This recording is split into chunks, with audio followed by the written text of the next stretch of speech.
Hello and welcome to Pilates Students Manual, a podcast helping you get the most out of your Pilates classes. I'm Olivia and I'll be your host.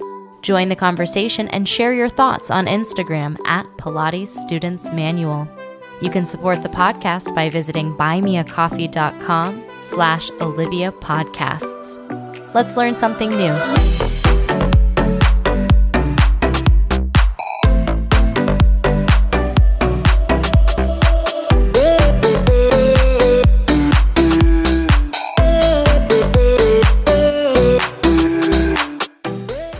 Hello, everybody. Welcome back to the podcast. Today's episode is all about knowing when it's time to level up or when it's time to progress, either in an exercise or maybe you're looking at taking a more challenging class, and just how do you know when is the right time to do that?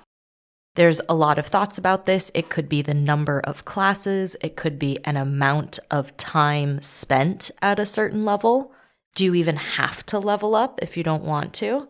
And then one little thing that I want to add to the mix as well is also this mental component that is what we think about what we're able to do is also a component in feeling ready to take that next step in our Pilates journey.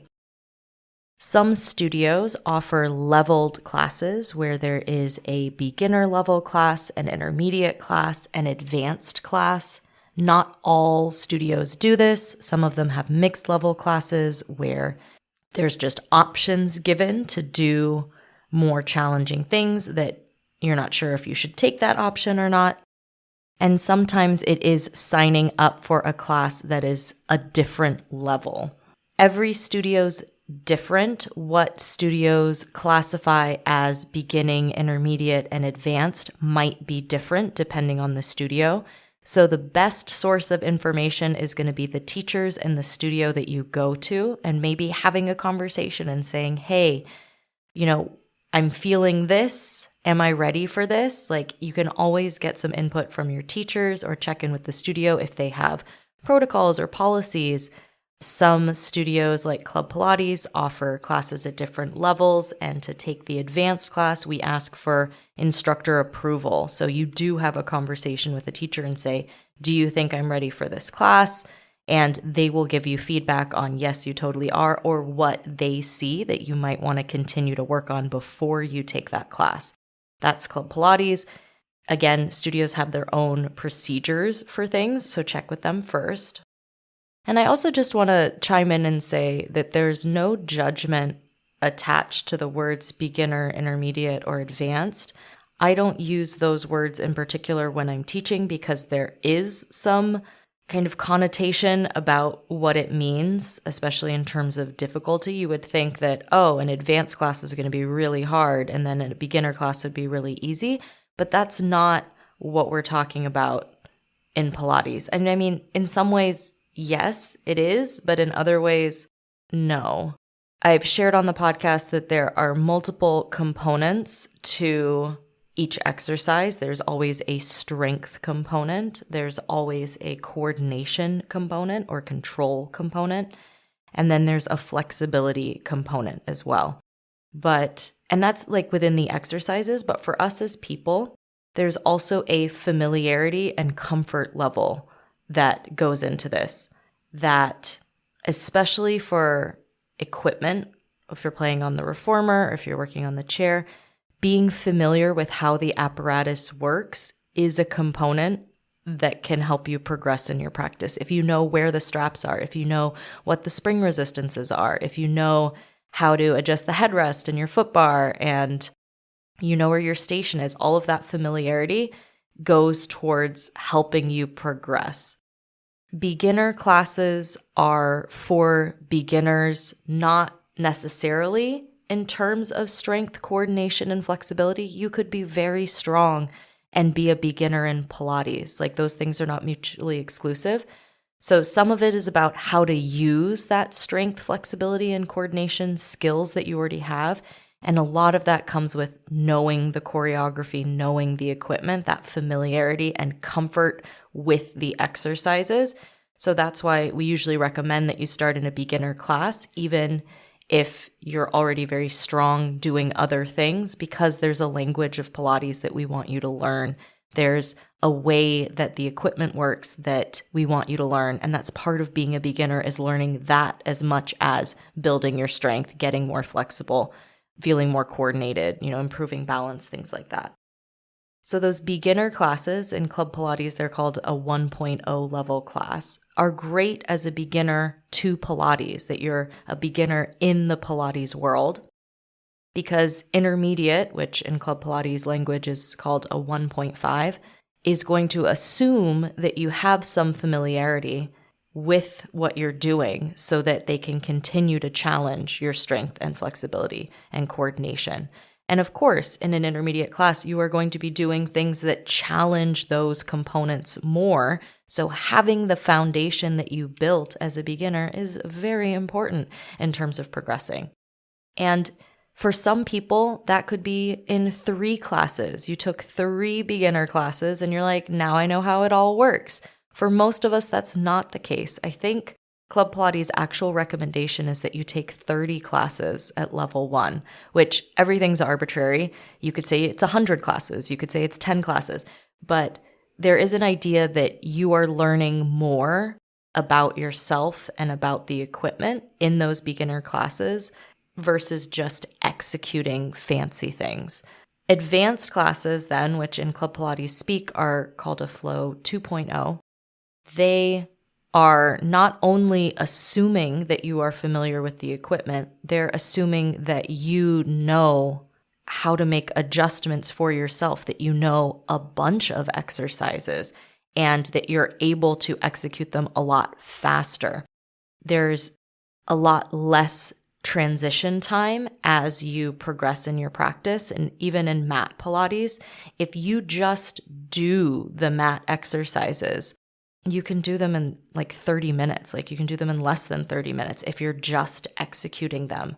When there's more discussion and description and more directions given, that you're getting kind of baby steps on how to do everything, it's naturally going to go slower. It's going to take more time. So when you get to those advanced classes, they move really quickly because the teacher can just tell you the name of the exercise and you can get started doing it because your understanding of Pilates is so great, in addition to being stronger and more coordinated and more flexible, so we can do different things. We can do shapes that are stronger, that are more challenging, more balance, more requiring of flexibility, because those higher level classes will ask more of you, but the foundation that you built in the beginning classes is assumed, right? It's assumed that you have that common understanding so that we can go off and do things. It's okay to be a beginner. You don't need to take more challenging classes if you don't want to. There are people that I teach that 1.0 level class, that beginner level class, is their jam. They like the speed, they like the exercises that they're doing, and they don't necessarily want to do harder things. Like this is the right thing for them. And that's totally fine. The goal is not to become more advanced if you don't want to, but how do you know when you should take that next step? All of the fancy stuff, all of the cool stuff that you see on Instagram has these kind of core nuggets of foundational movements that are the basis on which you're building this crazy fancy thing. If you don't have that foundation, it's kind of like when I tried to play 18 holes of golf and I didn't know how to swing a golf club. Like it was so far out of my league to just hit the ball consistently, let alone hit it with any degree of accuracy, and then in 18 different holes on a course. Like it doesn't make sense that I would do that before I know how to swing a golf club. And those beginner classes are really about finding the technique, finding the shape, feeling it for yourself, knowing it for yourself, and then we can use it once we have it. But building it is really challenging. Like to a beginner things are hard. You know what I mean? So when you're looking at when you want to make that change, when does that beginner foundational thing not feel so hard? So coming up after the break, we'll talk about that in particular. I've got more analogies. I love that. And we'll see how in Pilates, the stuff that you did as a beginner, how that continues. Like that is the basis on which all other fancy things are built. That's coming up next.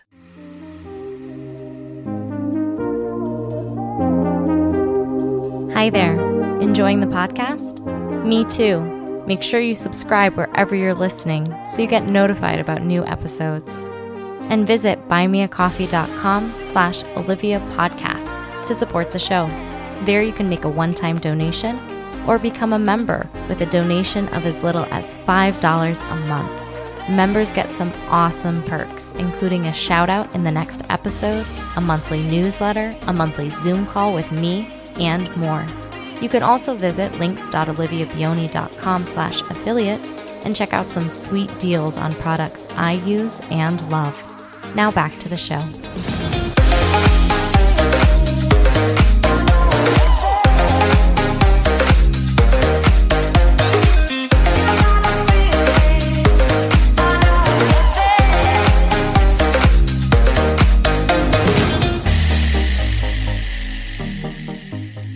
I've got another analogy for you.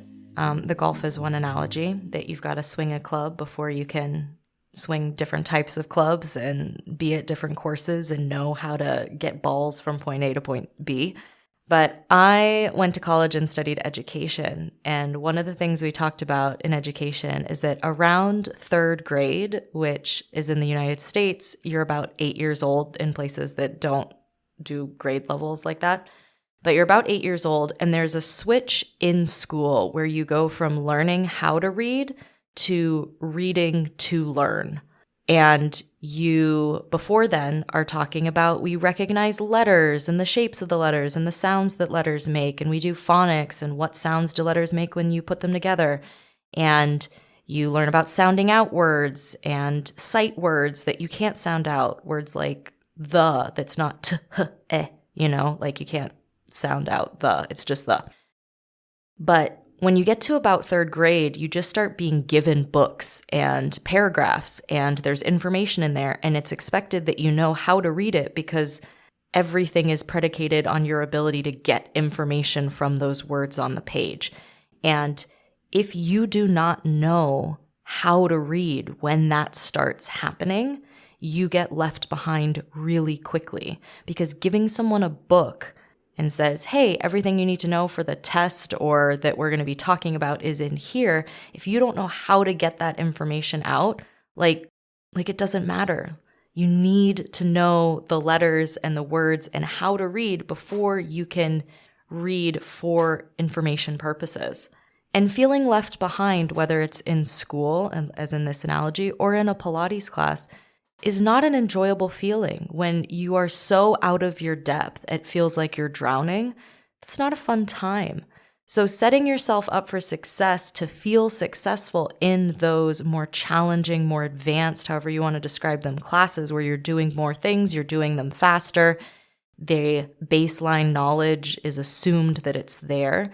You have to spend that time doesn't have to be a grind, but you do have to spend that time building that foundation. So in Pilates, for example, a plank is a very foundational shape, being able to hold a plank. What are your shoulders doing in a plank? What are your hands doing in a plank? What are your hips doing in plank? Where are they in space? Where are your feet in space? How far apart are they? How tipped forward towards your toes are you? That plank, knowing what that plank is, knowing what it feels like, is a baseline, because there are fancy exercises that build on that shape. So on the mat, you've got things like leg pull and leg pull front, which is like a single leg lift in a front plank or a reverse plank. You've got the push-up. Being able to do a push-up is predicated on your ability to do a plank. On the reformer, there's long stretch, which is like a plank that moves. There's control front, another plank that moves. There's snake, which is a plank that twists a little bit. All of those fun push-up variation things that you can do on the reformer. All of the fun push-up variations you can do on the Cadillac, where you're doing upside-down push-ups and you're doing, all of this super cool stuff. But at its heart, it's being able to find a plank and do a plank and then just like put hot sauce on your plank pretty much. So in those foundational classes, that's where you're going to be able to break down what those shapes are. And sometimes people pick it up really quickly. I look at dancers who see choreography and are able to replicate it in a second. Like, that's phenomenal. That's not me. You might be a person who you hear it once and it's locked away in the vault forever. Like, it's committed to memory. But you may also be someone who needs to hear it a bunch of times, and that is totally me. And so being in those beginner classes, building that foundation is the work. So how do you know when you've built enough of a foundation to try the next thing? Going back to the first thing I said, which is check in with your teacher, the person who sees you in a way that you don't see yourself. Ask them how you're doing. They'll probably turn the question back on you and say, how are you feeling when you're in class? Like, are you feeling like you know what's going on? Are you able to follow along? Are you able to try things when I give options to take things a little bit further? How do you feel taking that option? Because there is a mental component here. And sometimes we are what's holding us back. We have the strength. We have the information about what we're doing. We have the coordination. We have the flexibility. But we don't think that we do for whatever reason. And that is a reason that you may not be leveling up. So questions I'd ask myself if you'd been doing this foundational thing, if you'd been learning the exercises and the names and the setup and the equipment settings for things, the question is then, how do you feel doing those things? Do you feel like you're drowning, or do you feel pretty capable as you're doing them? When the teacher says, hey, we're setting up for footwork, do you know what springs you want to do for footwork? Do you know how to lie down on the reformer in a way that makes sense in your body? Do you know what that exercise is, and do you feel confident in your ability to execute it? And you could say yes and stay in those beginner classes, and you could say yes and choose to take it a little bit further. Recognizing as well that in those more advanced classes, that it's just a bunch of simple things, of those foundational things. And simple doesn't mean easy necessarily. Simple can just mean like not complicated. And then the complicated things are just a bunch of simple things happening at the same time. So when you have this array of simple things that you know, it's shapes of the spine, it's shapes that you make in exercises, it's overall confidence with the language of Pilates and knowing what's going on. Once you have the pieces, check in with yourself and be like, am I what's holding me back? Or do I feel like I don't have enough pieces yet, or I don't have enough, whatever story you tell yourself? Because if you're thinking like a level change thing that happens at Club Pilates is in level 1, you do a lot of sitting and lying down on the reformer. And then in 1.5, the intermediate class, you start kneeling on the reformer. So you may not have any experience kneeling on the reformer if you've only taken beginner classes, because we don't kneel on the reformer in beginning classes.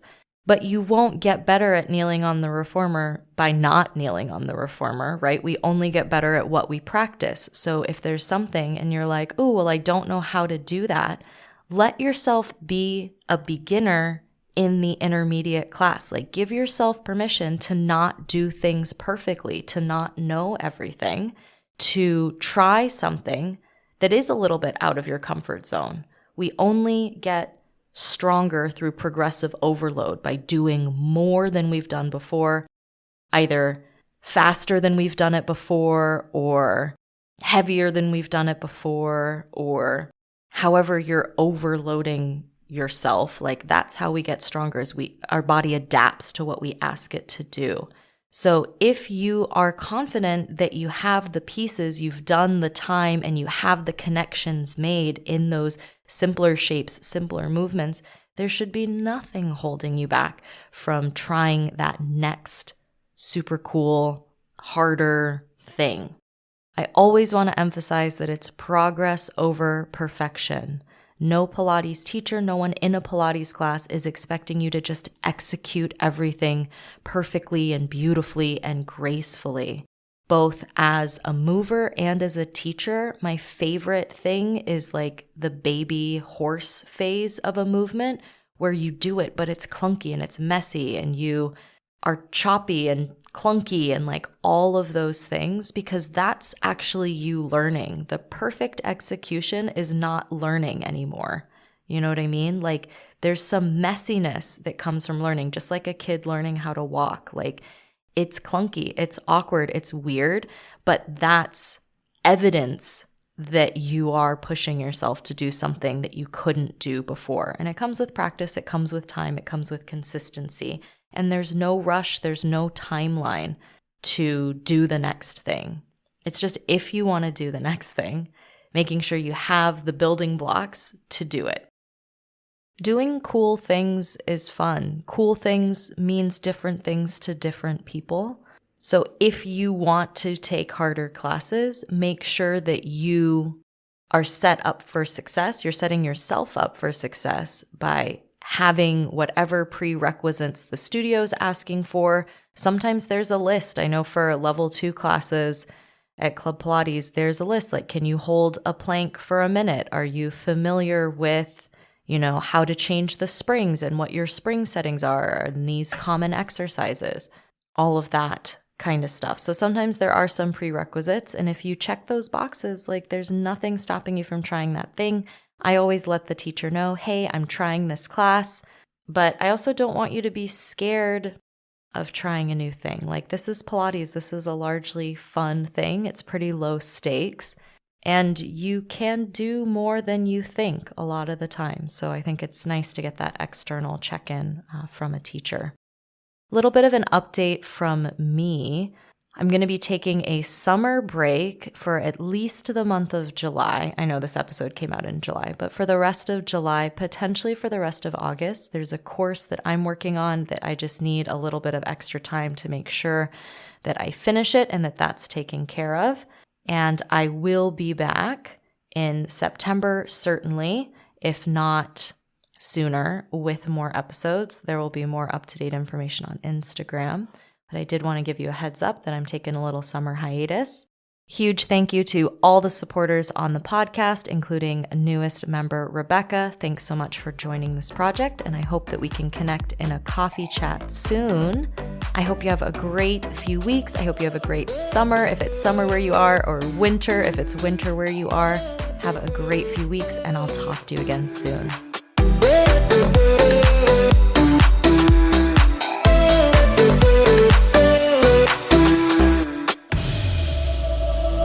Thanks for tuning in to this week's episode of Pilates Students Manual, a podcast helping you get the most out of your Pilates classes.